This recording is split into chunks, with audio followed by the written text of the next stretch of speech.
This video is related to ionic and covalent bonding, Unit 2 in the new AP sequence.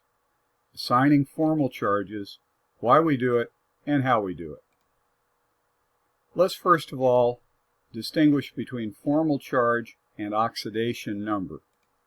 You may be familiar with assigning oxidation numbers in compounds and ions. There may be no reality behind the oxidation number, but it is a useful accounting technique. It's a bookkeeping method that gives the more electronegative atom in a compound or ion all the electrons, as if the compound were ionic and every atom in it was actually an ion. So for instance, look at the chromium atom in the dichromate ion at the right. The oxygen, of course, is assigned a -2 because that's its normal charge in a binary compound. So 7 oxygens would give us a total of -14. But we see the charge on the whole ion is -2. So 2 negatives are left over. That means only 12 of the negative charges are neutralized. Thus, each chromium is +6 to take care of the -12. Assigning oxidation numbers like this is an important skill, but it has little or nothing to do with assigning formal charges. So why do we assign them? Formal charges help us to draw Lewis electron dot diagrams for molecules, and they help us determine which structure of several possible ones has the lowest energy. The lowest energy structure is the one that is preferred to use when you're diagramming a chemical reaction. So let's do one, an easy molecule, ozone, which is O3. And we'll symbolize it in this way, O3. Formal charges are done in the following way. Each oxygen has 6 valence electrons. So between 3 oxygens we have 18 valence electrons. So we're going to make 2 sigma bonds with 4 of those electrons, and they go between the central oxygen and the 2 wings. There are 2 electrons left, so we make a double bond between 2 of the oxygens. And as you see here on the left, we have 2 lone pairs. On the right wing, we have 3 lone pairs. We could have put the double bond on the other side of the molecule. And so if we show that, now we have the lone pairs, the 3 lone pairs on the left, and 2 lone pairs on the right. The 2 Lewis structures we have shown for ozone clearly have the same energy. They are just mirror images of one another. One is not preferred over the other. And when you look at the hybridization, perhaps in a different context, you'll get an idea of why and how that works. So we'll call these 2 ozone structures equivalent. And we should note the 120-degree bond angle on the central oxygen because it is double bonded and has 1 lone pair. How do we assign formal charges? They help us to understand a little better the difference between the resonance structures. So let's assign formal charges here. The formula is seen here. The formal charge equals V minus N minus B over 2. And we look at this and we see the formal charge is the number of valence electrons to start with for that atom. We then subtract the non-bonded electrons, and then we count up the number of bonded electrons and divide by 2, which means each one of the shared pairs counts for 1 formal charge. Here the formal charge for the left oxygen is done. So the left wing oxygen, 6 for the oxygen, minus 4 non-bonded electrons, lone pair electrons, minus 4, there's two bonds here, a double bond. 4 divided by 2 is, of course, 2. So 6 minus 4 minus 2 is 0. The formal charge on the left oxygen is 0.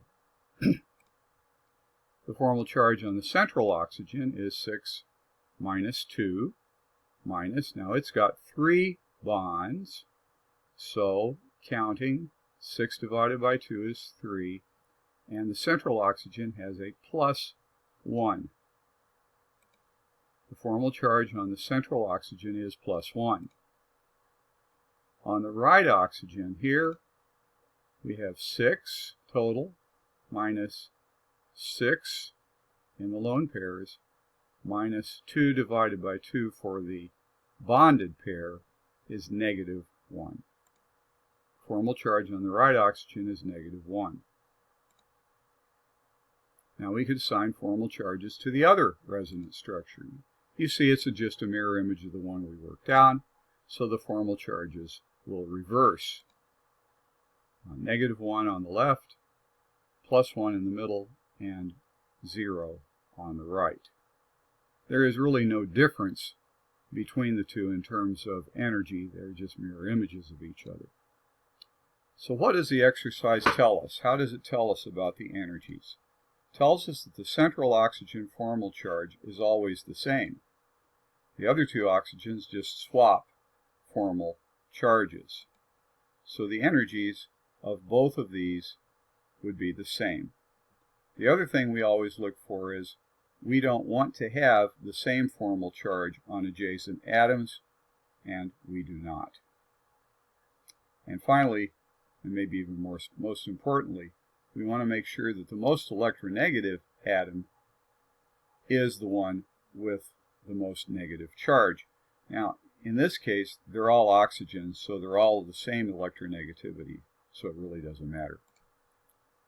So neither structure here is preferred.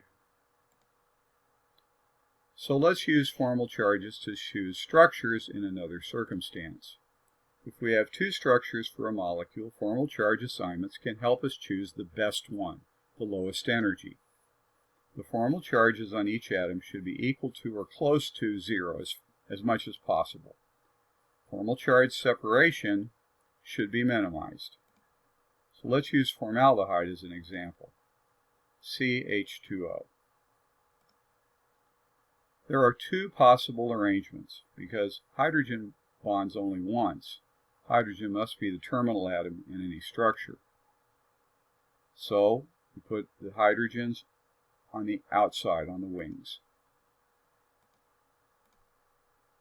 Here are the Lewis structures possible with 12 electrons, giving both carbon and oxygen an octet. There's number 1.